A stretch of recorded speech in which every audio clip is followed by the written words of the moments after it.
This is the Friday Night 360 AZ preview show. Haley Stasiak and Jordan Ham here, getting ready to break down some Week 4 action, and we have got a show packed full of the rivalry reignited between Chaparral football and Saguaro football coming up on Friday night.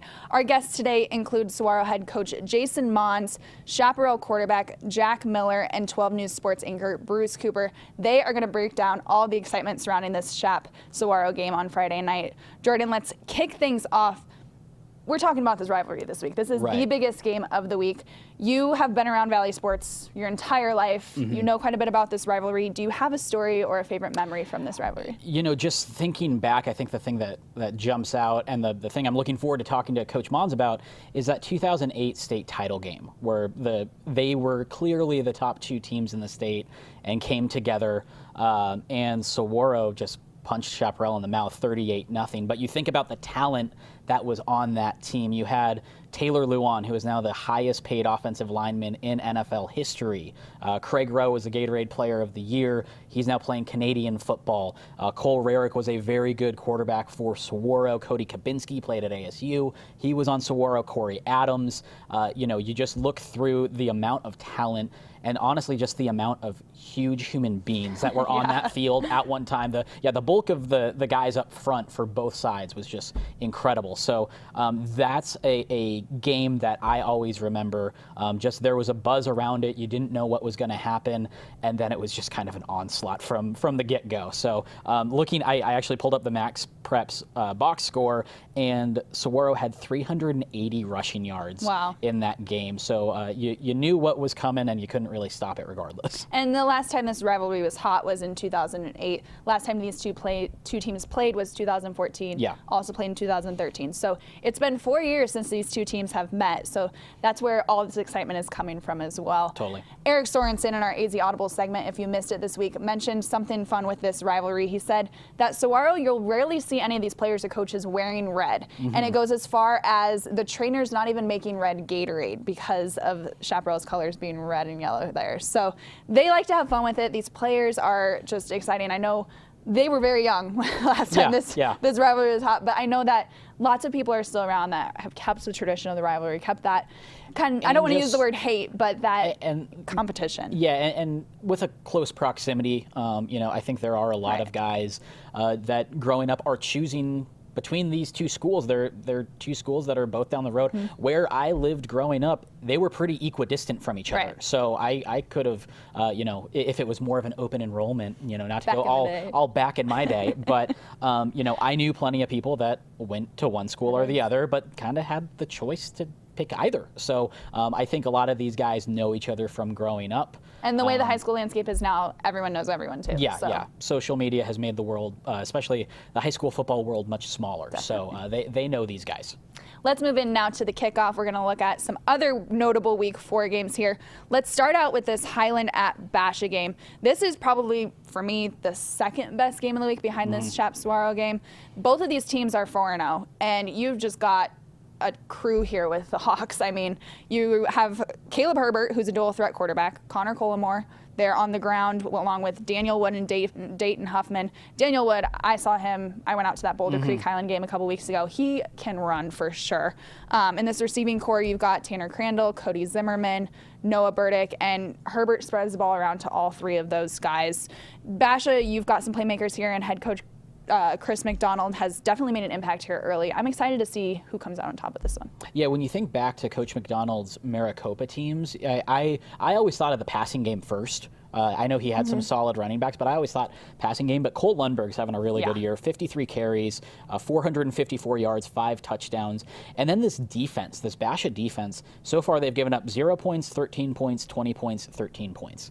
So Basha is having no issue scoring and makes things really easy when you don't give up many points either. So, yeah, I think that this is a game that kind of slid under the radar, but just a really good job by Coach McDonald, Coach Farrell, getting these teams ready to go, especially as we are approaching the midpoint of the regular season, which is insane. So two high-powered teams there. Now we're moving to South Pointe at Cactus, who this one's another really good one. You've got Bijan Robinson, who's got over 700 rushing yards. He is a freak, only a junior. Mario Padilla and Lathan Ransom are your receivers to go through. Padilla can also run there. With Cactus, you saw them in the last couple weeks. What are you seeing with them that is going to make this matchup key? I think it's going to be kind of an offense versus offense power here, and it's going to be kind of almost a running back versus running back. Bijan Robinson, obviously, we know what that guy can do. He's one of the top running backs in the 2020 class, but Anthony Flores is a guy that I really like, also a 2020 running back. The game I was at when they played Ironwood, he had 5 touchdowns, and he had an ankle sprain at the very end of the game. That would have been 6 touchdowns had he stayed in the game, because his last run, he got tackled at about the 2-yard line, came out of the game for good because he tweaked his ankle, and the next play Cactus punched it in. So I have full confidence that Flores would have punched that in. And then, but to even things out, Coach Ortiz has Connor Courts, the quarterback, and Zach Cullip.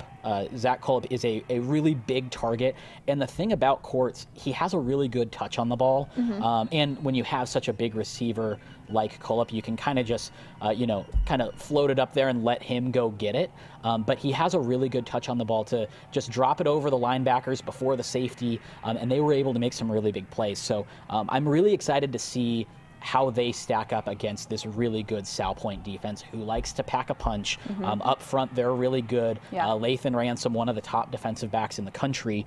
So this is going to be, I think, a really, really fun game. There's 3 games now that we've covered that are going to be good here in week 4. Let's move into Mingus at Coconino. Lost to Seton Catholic last week. They're 3-1 for Mingus. Coconino is 3-0. This is a game or a couple teams that we talked about with CAF Sports' Dave Zorn last week, and he gave us some really good stuff on that. You can go back and revisit that on demand at sports360az.com.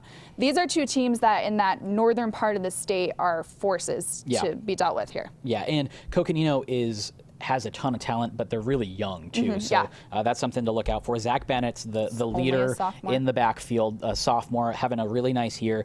They have 7 players that have combined for 16 rushing touchdowns. So you know what Coconino is going to do. Well, yes, and so is Mingus. Mingus is a run team too. So you've got 2 huge run teams here. Yeah, and on Mingus' side, you have Antoine Zabala, the quarterback, 772 yards, 12 touchdowns, 3 interceptions. Running back Alex Nelson, 115 carries, 946 yards. That comes out to 236 yards per game. That's crazy. And 7 touchdowns. So this is a really, really fun game up in the northern part of our state. An early one, and I have a feeling that they could meet up here in November as well. Definitely. Williamsfield at Marana now. Now, I saw Marana in week 0 against Horizon. Trenton Bourget is on that quest for Bourget 5K, as he's calling it, for 5,000 passing yards this season. But he's a dual threat, too. He does have just over 1,000 passing yards, has nearly 300 in rushing yards. And he's another, we mentioned Caleb Herbert likes to spread the ball to his receivers. Bourget is another one that likes to spread the ball to all of his receivers here. Isaiah Roebuck, Diego Miranda, and Bourget's younger brother, Coben, he's a junior. He's been a key part of this offense, and he's also a key part of Marana's defense with 13 solo tackles. Yeah, and stylistically, just it's going to be fun to see the spread against the really good secondary that Williamsfield has. Yes, I feel like I talk about them every week, but they've just been that good, and they don't give up many points. The offensive line that Williamsfield has, you can almost chalk it up each and every year, no matter how young they are, how much experience they have big human beings that can move other human beings. So they will create some slots there for Zach Shepard to get some passes off. They have 3 or 4 guys that can really run the ball really well. But you also know that Marana can really just get the ball through the air, on the ground. They have some guys that can really fly. And they have a good defense too. Williamsfield does have kind of a tough couple weeks with Marana this week. Then they have Castile next week. So definitely keeping an eye on this Williamsfield in the next couple of weeks. Last but not least, Hamilton at Mountain Pointe. I feel like this is kind of an underrated matchup for this week too. Yeah. You've got 2 new head coaches here at these programs. Mountain Pointe is 1-2 under Rich Welbrock. Tough loss to Pinnacle in week 1. Then they kept it close but lost to Bingham, which is a top team out of Utah. 21-14. Yeah, 21-14 loss there. Hamilton's 2-2. You were at that OT loss at Chaparral that they had, and they also have a loss to Highland, who, as we mentioned, is a force here in 6A. This game is intriguing to me because, like I said, where these teams are with the adjustment to new coaches. Yeah, and I was also at the Hamilton-Tolleson game this past week, at least the first half I was down there. And you can see the progress from week 0 to whatever week it is now. I can't keep track. But you're starting to see them kind of find that identity under Mike Zadebski. They moved Brandon Shanks from quarterback. He was kind of filling in. He's a Division I tight end.